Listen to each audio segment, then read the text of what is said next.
What's up everybody and welcome to the cave. I'm GrizzlyKaun and the day is finally here. Maul Shadow Lord episode 9 and 10 have dropped to finish out the season. Did it stick the landing? Was it all we hoped for? Let's get into it.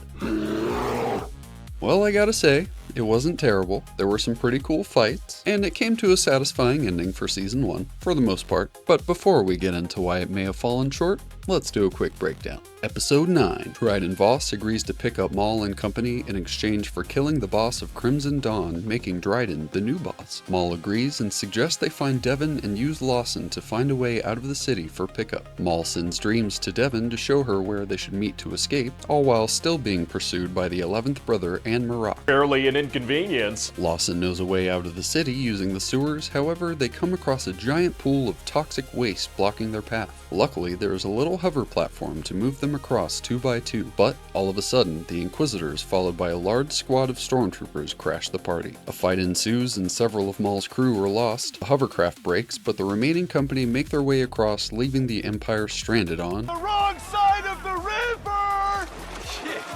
But just when they think they've made it to safety, the 2 remaining of Maul's crew are snubbed out by a silent but deadly Darth Vader. Episode 10, the finale. Fights, fight, and more fighting. In the first tussle, Lawson, Riley, Two Boots, and Vario are separated from Maul, Devon, and Jedi Master Iko Diodaki. the Force users escape Vader, but not before he gets a deep cut in Maul's leg and the Muggles go find the meeting spot with Dryden. Maul and Jedi Master Iko Diodaki. play Angel and Devil on your shoulder for Devon in the best way to gain more power and defeat Vader. Iko tells Devon to go on ahead and he'll help Maul walk. Vader shows back up and confronts the 2 while Crowman and Marak fight Devon. The Vader fight finds its way outside and the double 2-on-1 merges into a 3v3. Lawson's squad runs into a problem of their own in the form of a lot of stormtroopers and some heavy artillery. Both battles ensue as the Force users fight and Two Boots manages to get a turret laser to take down some Empire ships. Barely an inconvenience. Marak gets thrown from the bridge, Maul makes sure Iko loses to Vader so Devon will become a baddie. Lawson says goodbye to Riley and sacrifices himself. Crowman runs away. Devon ends up fighting Vader, but Maul caves in the building and the remaining crew escapes Janix with Dryden. Maul agrees to hold up his end of the bargain and Devon is ready for Sith training. And there you have it. Season 1 is over with what I felt was a good setup for Season 2. I did enjoy most of the season and I am intrigued to see more. More so to see how they handled Devon than anything.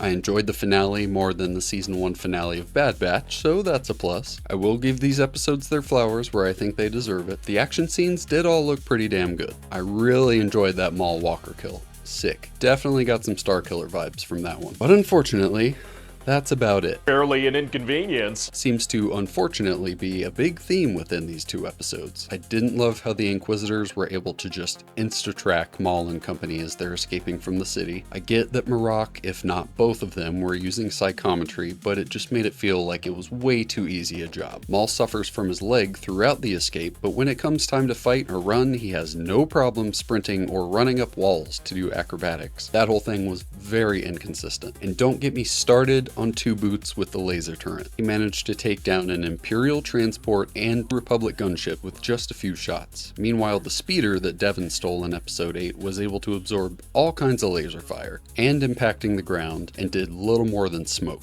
Again, just feels really inconsistent in power scaling. Lawson's sacrifice. I get what he did was supposed to be this big noble thing, just like his planned prisoner swap to get Riley out, which if he would have actually gone through with that, I would have been pissed. But dude, look how close to the ship he was. Could he not have just taken a defensive position from the ramp and taken out troopers that way? How much time did him walking into the mist as he's being lit the fuck up actually save them? He runs out of ammo in the turret almost right away and resorts to a little pistol against a full squadron of stormtroopers who are firing every which way except at him for some reason. It felt very unnecessary and the way it played out felt stupid. There's no way he would have made it as far as he did. But as unneeded as it felt, at least it had stakes, I guess? Now I like Lawson, but he's not my fave by any means, so ultimately, don't care. Two Boots, I've wanted to see him deactivated since the moment he first sold out Lawson. Don't care. Riley, annoying. Don't care. Scaly Fishman, don't care. Which leaves only the Force users in their 3v3 battle. Guess what?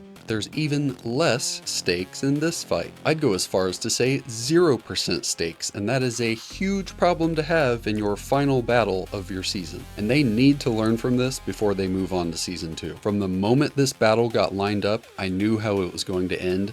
100%. We know Vader's fate. We know Crowman's fate. We know Marok's fate. We know Maul's fate. We know Devon is going to survive so she can later become Darth Talon. And it's very obvious early on in the episode that Maul wants Eco to die in front of Devon so she can take her first steps to the dark side. Well, what better time than in a fight with Vader? Obviously, he's going to die here. So why do I care to sit through it when I know the fate of every person in the battle, other than maybe the 2 minutes after the battle to see how they leave it hanging for next season? I could have skipped the entire fight and I wouldn't have been lost at all. When you take away the stakes for a battle, you lose people's interest, and that is not a good way to end a season. While I do like the design of both of these Inquisitors, I think it was a huge mistake using them here. Or hell, I guess the biggest mistake is killing them off in the thing that you're introducing them in, either within just a couple episodes or a few minutes, and then bringing those characters back in time to a point where you're supposed to have a big battle that actually matters to your viewers. How are you supposed to make that work if we know that they won't die here? But that's what happens when you stick yourself into a time period that's already so full of stories and you don't move into the future. You are bound to run into this problem because you already know the outcome of some of these characters. Star Wars is stuck in a place trying to recapture the audience where they have to rely so hard on nostalgia that they're forced to use characters that we already know the fate of. So Star Wars, for the love of God,